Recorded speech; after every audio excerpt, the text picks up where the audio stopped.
হযরত দেখা যাচ্ছে আমাদের বাংলাদেশ থেকে প্রায় সময় যে ওলামায়ে কেরাম যারা দাওয়াতি কাজে সম্পৃক্ত তারা একটা দল করে মিশনারি অঞ্চলগুলোতে গিয়ে কাজ করে। সেইভাবে দল কেন্দ্রিক সাউথে গিয়ে কাজ করার কোনো সুযোগ আছে কিনা? ওইজন্য তাবলীগের কোনো দল যাওয়া যায় কিনা? বা গেছে কিনা এটা পূর্বে আপনার ধারণা নেই?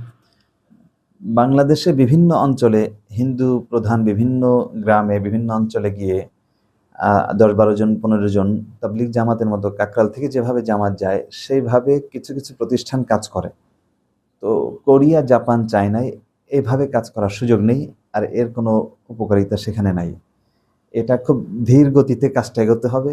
দাওয়ার যে বিষয়টা, দাওয়াত প্রচার, এটার চিত্রটা সম্পূর্ণ ভিন্ন। সেখানে খুবই সূক্ষ্মভাবে এবং হিকমার সঙ্গে এবং সময় নিয়ে ধৈর্যের সাথে সুন্দরভাবে কাজ করতে হবে। অনেকগুলি উপায় রয়েছে। বিশেষত যারা ওইখানে অবস্থান করছেন তাদের জন্য এই কাজের ক্ষেত্রগুলো আছে। যে সমস্ত মানুষের সঙ্গে তারা মিশছেন, অমুসলিম অনেক বন্ধু হচ্ছে, সহকর্মী আছে, বস এবং মালিক পক্ষ আছে, তাদের সঙ্গে যা আচার আচরণ এগুলির ক্ষেত্রে এবং কথা বলার সুযোগ থাকে এবং ধীরে ধীরে হুট করে যে হবে তা না।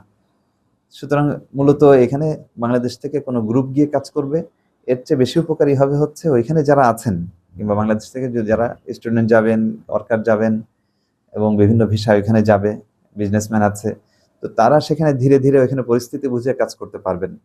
বাংলাদেশ থেকে গিয়ে ওইখানে তো পরিবেশ বুঝতে হবে আগে। পরিবেশ না বুঝে হুট করে গিয়ে দাওয়াত দিবেন, এমন কোনো এর কোনো উপকারিতা আমার মনে হয় নাই।